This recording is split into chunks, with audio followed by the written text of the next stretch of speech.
तो जय हिंद दोस्तों, एक बार फिर से स्वागत है हमारे देवी गंगा क्लासेस में।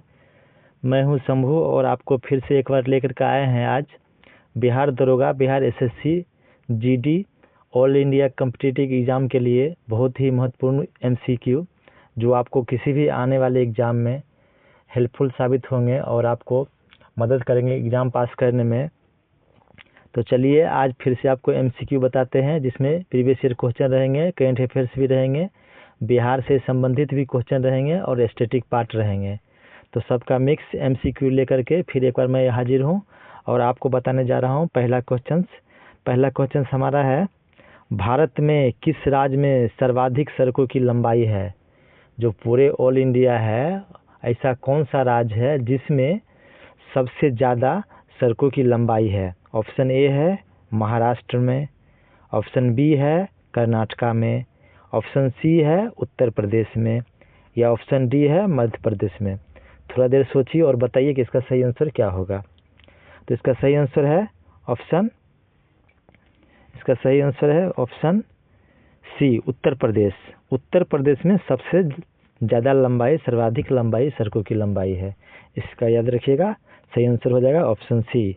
चलिए चलते हैं नेक्स्ट क्वेश्चन पे। हमारा नेक्स्ट क्वेश्चन है क्वेश्चन नंबर 2, किस महान क्रांतिकारी नेता को देशबंधु के नाम से भी जाना जाता है? नाम से भी होगा यहाँ पर, नाम से भी जाना जाता है।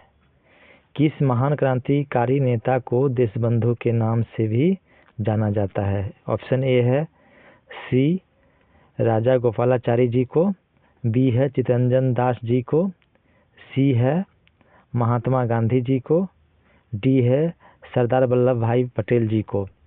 सही आंसर बताइए, ऑप्शन को सही सोचिए और क्या इसका आंसर होगा बताइए। किस महान क्रांतिकारी नेता को देशबंधु के नाम से भी जाना जाता है? तो इसका सही आंसर हो जाएगा ऑप्शन बी, चित्तरंजन दास जी जो थे ना, उन्हीं को देशबंधु के नाम से भी, जो देश प्रेमी थे, देशबंधु के नाम से भी जाना जाता है इनको। इसका सही आंसर हो जाएगा आंसर बी। चलिए चलते हैं नेक्स्ट क्वेश्चन नंबर 3 पे। क्वेश्चन नंबर 3 है, सन 1916 में होम रूल लीग की स्थापना श्रीमती एनी बेसेंट जी के द्वारा कहाँ किया गया था? अब देखिए, होम रूल लीग जो था उसकी स्थापना एनी बेसेंट जी भी ने किया था और आपको बाल गंगाधर तिलक भी ने किया था मुंबई में, पुणे में। तो इसका ऑप्शन ए है कोलकाता में, ऑप्शन बी है मुंबई में, ऑप्शन सी है इलाहाबाद में, ऑप्शन डी है मद्रास में। सही आंसर चूज कीजिए और बताइए कि इसका सही आंसर क्या होगा। तो इसका सही आंसर हो जाएगा ऑप्शन डी मद्रास में। और ये पूरा ऑल इंडिया में इनका ब्रांच था। जो श्रीमती एनी बेसेंट ने होम रूल लीग की स्थापना की थी, इसका ब्रांच पूरे ऑल इंडिया में था। लेकिन जो बाल गंगाधर तिलक जी ने नागपुर में किए थे होम रूल लीग की स्थापना, वो कुछ ही जगह पर ही था उसका ब्रांच। तो आपको याद रखिएगा, एनी बेसेंट जी का मद्रास में और जो बाल गंगाधर तिलक के थे उसकी हेडक्वार्टर कहाँ था, वो स्थापना किए थे नागपुर में। तो इसका आंसर हो जाएगा डी। चलिए चलते हैं नेक्स्ट क्वेश्चन पर। हमारा नेक्स्ट क्वेश्चन है क्वेश्चन नंबर 4। क्वेश्चन नंबर 4 है, 1527 में जब खानवा की लड़ाई बाबर और किस भारतीय राजा से हुआ था? क्वेश्चन नंबर 4 बताना है आपको। 1527 ईस्वी में, यहाँ पर ईस्वी होगा, ईस्वी में खानवा की लड़ाई बाबर और किस भारतीय राजा से हुआ था? ऑप्शन ए है पृथ्वीराज चौहान से, ऑप्शन बी है राणा सांगा से, ऑप्शन सी है महाराणा प्रताप से, ऑप्शन डी है संग्राम सिंह प्रताप से। आपको सही आंसर बताना है कि इसका सही आंसर क्या होगा। तो इसका सही आंसर हो जाएगा ऑप्शन बी, बाबर और राणा सांगा के बीच खानवा की लड़ाई 1527 में हुई थी। जब इब्राहिम लोदी को हराया था, उसके बाद राणा सांगा को भी हराया था खानवा की लड़ाई में, जो 1527 ईस्वी में हुई थी। चलिए चलते हैं क्वेश्चन नंबर 5 पर। हमारा क्वेश्चन नंबर 5 है, भारत में जीएसटी कब से लागू किया गया था? थोड़ा सा पुराना करेंट अफेयर्स का क्वेश्चन है, लेकिन बहुत ही इंपॉर्टेंट है इतिहास में। भारत में जीएसटी कब से लागू किया गया था? ऑप्शन ए है 1 जुलाई 2016 से, ऑप्शन बी है 1 जून 2017 से, ऑप्शन सी है 1 जुलाई 2017 से, या ऑप्शन डी है इनमें से कोई नहीं। आपको सोचना है और बताना है कि सही आंसर इसका क्या होगा। तो इसका सही आंसर है आपका, इसका सही आंसर हो जाएगा ऑप्शन सी। जीएसटी जो है 1 जुलाई 2017 से लागू हुआ था, और किस आर्टिकल के थ्रू लागू हुआ था? 279 ए के थ्रू लागू हुआ था, जोड़ा गया अमेंडमेंट करके और इसको लागू किया गया 1 जुलाई 2017 से। तो इस क्वेश्चन का सही आंसर क्या हो जाएगा? इसका सही आंसर हो जाएगा ऑप्शन सी, 1 जुलाई 2017 को। चलिए चलते हैं नेक्स्ट क्वेश्चन पे। नेक्स्ट क्वेश्चन है क्वेश्चन नंबर 6। क्वेश्चन नंबर 6 है, नवाबों के शहर के नाम से किस शहर को जाना जाता है? ये बहुत फेमस क्वेश्चन है और आप लोग सुने भी होंगे कि नवाबों के शहर के नाम से किस शहर को जाना जाता है। ऑप्शन ए है लखनऊ को जाना जाता है, ऑप्शन बी है कोलकाता को जाना जाता है, ऑप्शन सी है कानपुर को जाना जाता है, ऑप्शन डी है मुंबई को जाना जाता है। नवाबों के शहर के नाम से किस शहर को जाना जाता है? ऑप्शन ए है लखनऊ को, ऑप्शन बी है कोलकाता को, ऑप्शन सी है कानपुर को, ऑप्शन डी है मुंबई को। सही आंसर बताइए और बताइए कि इसका सही आंसर क्या होगा। इसका सही आंसर हो जाएगा ऑप्शन ए, लखनऊ को जाना जाता है नवाबों के शहर के रूप में। यहाँ पर पहले बहुत सारे नवाब रहते थे, इसलिए शायद इसको नवाबों के शहर के रूप में जाना जाता है। चलिए चलते हैं question number next. Question number next है क्वेश्चन नंबर 7। क्वेश्चन नंबर 7 है, पुडुचेरी जो एक भारत की केंद्र शासित प्रदेशों में से एक है, पुडुचेरी को किस विदेशी शासन से मुक्ति मिली है? जैसे कि अंग्रेज थे ना, अंग्रेज थे, पुर्तगाल थे, फ्रेंच थे, डच थे, डेनिश थे, ये सब ने रूल किया। इन शासकों में से किससे पुडुचेरी को एक भारत के केंद्र शासित प्रदेश में से एक है, पुडुचेरी को किस भारतीय विदेशी शासन से मुक्ति मिली है? ऑप्शन ए है ब्रिटिश से, ऑप्शन बी है पुर्तगाल से, ऑप्शन सी है फ्रांस से, या ऑप्शन डी है डच से। आपको सोचना है और बताना है कि सही आंसर क्या होगा ऑप्शन इसका। पुडुचेरी जो एक भारत की केंद्र शासित प्रदेशों में से एक है, पुडुचेरी को किस विदेशी शासन से मुक्ति मिली है? ऑप्शन ए है ब्रिटिश से, ऑप्शन बी है पुर्तगाल से, ऑप्शन सी है फ्रांस से, या ऑप्शन डी है डच से। तो इसका सही आंसर हो जाएगा आंसर सी, फ्रांस से इसको मुक्ति मिली है, तब जाकर के ये पुडुचेरी एक भारत का केंद्र शासित प्रदेश बना है। इसका सही आंसर हो जाएगा ऑप्शन सी। ये इतिहास का क्वेश्चन है, स्टैटिक पार्ट का है, मॉडर्न इंडिया से रिलेटेड है। चलिए चलते हैं नेक्स्ट क्वेश्चन पे। नेक्स्ट क्वेश्चन है हमारा क्वेश्चन नंबर 8। भारत में आयरन मैन ऑफ इंडिया के नाम से किस महान नेता को जाना जाता है? भारत में आयरन मैन ऑफ इंडिया के नाम से किस महान नेता को जाना जाता है? ऑप्शन ए है सरदार वल्लभ भाई पटेल जी को, ऑप्शन बी है JB कृपलानी जी को, ऑप्शन सी है डॉक्टर APJ अब्दुल कलाम आज़ाद जी को, ऑप्शन डी है जवाहरलाल नेहरू जी को। आप लोग सही आंसर बताइए। भारत में आयरन मैन ऑफ इंडिया के नाम से किस महान नेता को जाना जाता है? ऑप्शन ए सरदार वल्लभ भाई पटेल जी को, option B JB Kripalani ji को, option D doctor APJ Abdul Kalam ji को, ऑप्शन डी जवाहरलाल नेहरू जी को। तो ये इसका सही आंसर क्या होगा? इसका सही आंसर होगा ऑप्शन ए सरदार वल्लभ भाई पटेल जी को। इतने महान नेता थे इसलिए इनको आयरन मैन ऑफ इंडिया के नाम से जाना जाता है, और इसने ही सभी भारतीय प्रिंसली स्टेट को एक राज्य के रूप में एक साथ करके और एक देश को अच्छे बनाने में बहुत ही महत्वपूर्ण भूमिका निभाए थे, इसलिए इनको आयरन मैन ऑफ इंडिया के नाम से भी जाना जाता है। चलिए चलते हैं question number next. Question number next है 9, जो कि है फूलों की घाटी भारत के किस राज्य में स्थित है? फूलों की घाटी भारत के किस राज्य में स्थित है? एक शांत घाटी है, एक फूलों की घाटी है। शांत घाटी आपको केरल राज्य में स्थित है, लेकिन यहाँ बताना है कि फूलों की घाटी भारत के किस राज्य में स्थित है। ऑप्शन ए है केरल में, ऑप्शन बी है उत्तराखंड में, ऑप्शन सी है कश्मीर में, ऑप्शन डी है लद्दाख में। बताइए कि फूलों की घाटी भारत के किस राज्य में स्थित है? तो फूलों की घाटी भारत के उत्तराखंड राज्य में स्थित है। शांत घाटी मैंने आपको बता दिया, शांत घाटी जो आपको केरल में स्थित है। उत्तराखंड आपका इसका सही आंसर हो जाएगा। फूलों की घाटी जो है ना, फ्लावर्स ऑफ वैली, ये भारत के उत्तराखंड राज्य में स्थित है। इस क्वेश्चन का सही आंसर हो जाएगा ऑप्शन बी।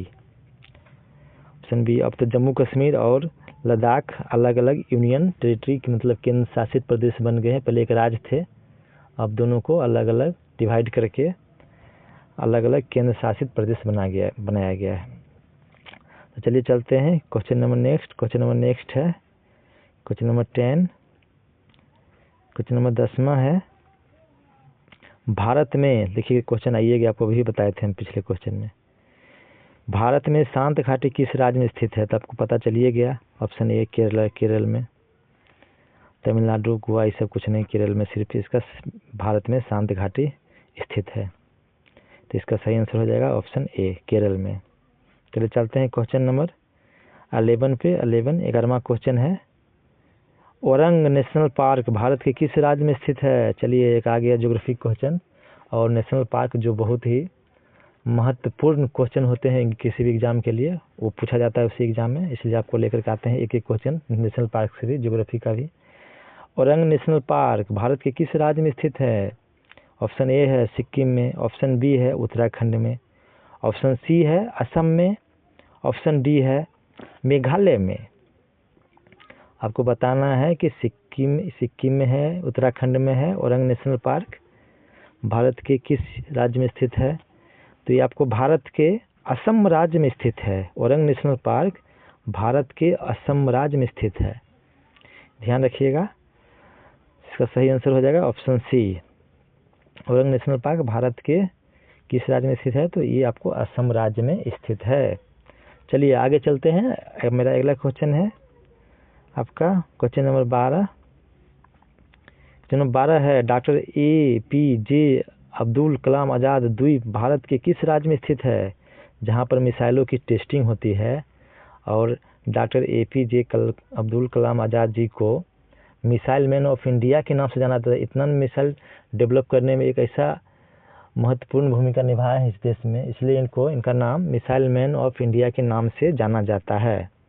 तो आपको बताना है डॉक्टर APJ अब्दुल कलाम आज़ाद द्वीप भारत के किस राज्य में स्थित है? ऑप्शन ए है आंध्र प्रदेश में, ऑप्शन बी है तमिलनाडु में, ऑप्शन सी है पश्चिम बंगाल में, ऑप्शन डी है उड़ीसा में। आपको सही आंसर चूज करना है और बताना है कि इसका सही आंसर क्या होगा। इसका सही आंसर हो जाएगा option D, doctor APJ Abdul Kalam Azad द्वीप भारत के उड़ीसा राज्य में स्थित है, जहां से मिसाइलों की टेस्टिंग होती है। ठीक है, तो इसका आंसर सही हो जाएगा ऑप्शन डी। चलिए चलते हैं नेक्स्ट क्वेश्चन पर। नेक्स्ट क्वेश्चन है 13 क्वेश्चन है हमारा, भारत और किस देश के बीच स्थलीय सीमा रेखा सबसे कम है? अब आपको बताना है कि भारत और किस देश के बीच स्थलीय सीमा रेखा सबसे कम है।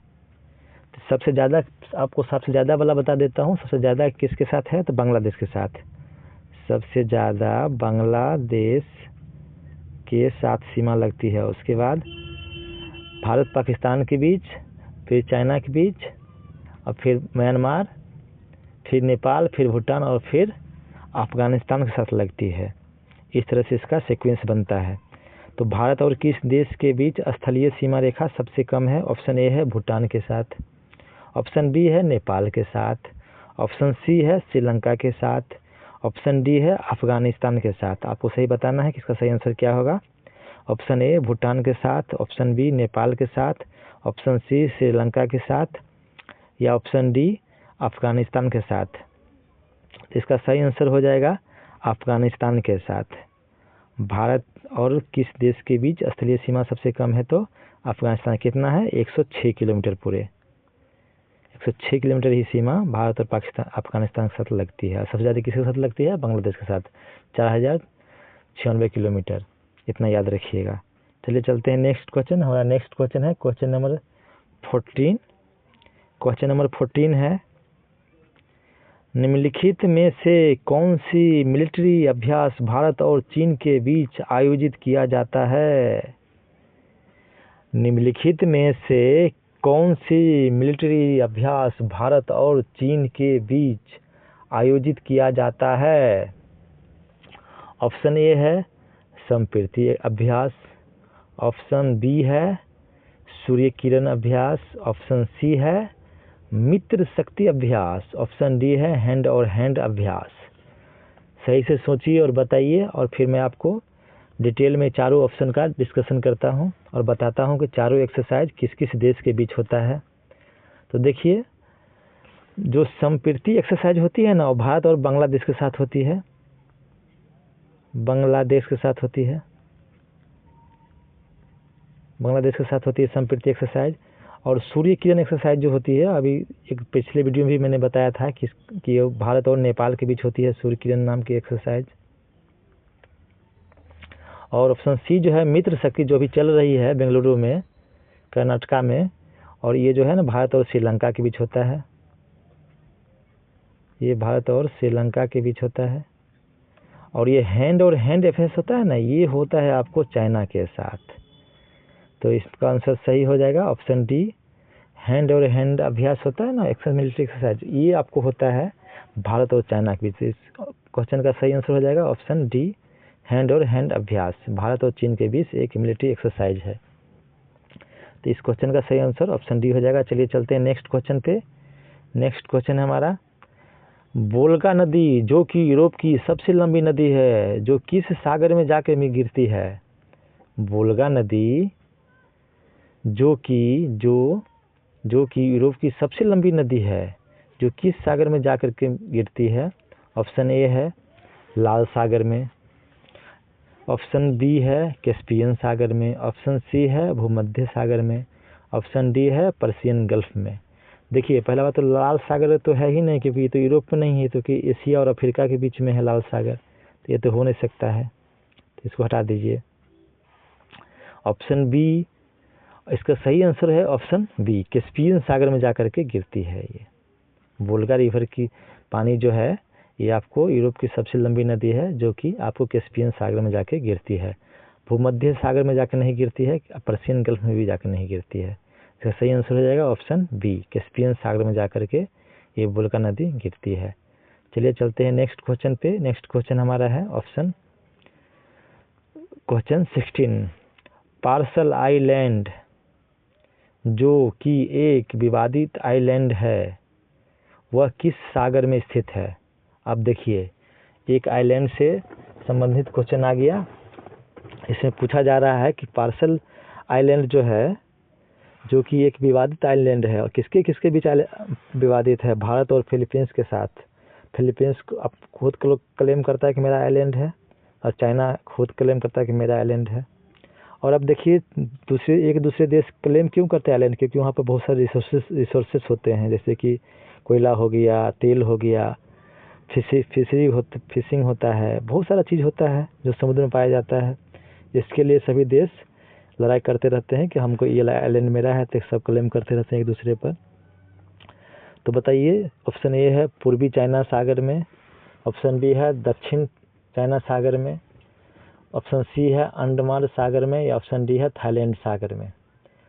बताइए, अंडमान में तो नहीं है ये पार्सल आइलैंड, क्योंकि हम लोग पता रहता ये को रहता भारत में। तो पार्सल आइलैंड जो है ना, जो कि एक विवादित आइलैंड है, वो किस सागर में स्थित है? तो आपको ये दक्षिण साउथ चाइना सी, मतलब दक्षिण चाइना सागर में स्थित है। इसका सही आंसर हो जाएगा ऑप्शन बी, ऑप्शन बी इसका सही आंसर हो जाएगा। पार्सल आइलैंड जो कि एक विवादित आइलैंड है, वह किस सागर में स्थित है? तो ये आपको दक्षिण चीन सागर में स्थित है। इस क्वेश्चन का सही आंसर बी हो जाएगा। चलिए चलते हैं नेक्स्ट क्वेश्चन पे। हमारा नेक्स्ट क्वेश्चन है क्वेश्चन नंबर 17। चलिए, निम्नलिखित राज्यों में केवल किस एक राज्य की सीमा सिक्किम से लगती है? सिक्किम एक ऐसा राज्य है जिसकी सीमा सिर्फ एक ही भारतीय राज्य से सटती है और किसी राज्य से नहीं सटती है। जबकि इसकी सीमा चीन से भी, भूटान से भी और नेपाल से भी सटती है, लेकिन भारत के एक ही राज्य से सटती है। उसका आपको बताना है कि ऐसा कौन राज्य है जो उसकी सीमा सटती है एक सिक्किम राज्य से। ऑप्शन ए है असम की सीमा, ऑप्शन बी है बिहार की सीमा, ऑप्शन सी है पश्चिम बंगाल की सीमा, ऑप्शन डी है अरुणाचल प्रदेश की सीमा। तो आपको बताना है निम्नलिखित राज्यों में केवल किस एक राज्य की सीमा सिक्किम से लगती है। तो इसका सही आंसर हो जाएगा ऑप्शन सी, वेस्ट बंगाल यानी पश्चिम बंगाल एक ऐसा राज्य है जिसकी सीमा, एक ही ऐसा राज्य है जिसकी सीमा सिक्किम से लगती है, और किसी भी राज्य की सीमा सिक्किम से नहीं लगती है। तो इसका सही आंसर हो जाएगा ऑप्शन सी, पश्चिम बंगाल। चलिए चलते हैं नेक्स्ट क्वेश्चन। नेक्स्ट क्वेश्चन है हमारा क्वेश्चन नंबर 18। क्वेश्चन नंबर 18 है, भारत की सबसे बड़ी खारे पानी की झील चिल्का झील किस राज्य में स्थित है। भारत की सबसे बड़ी खारे पानी के चिल्का झील किस राज्य में स्थित है।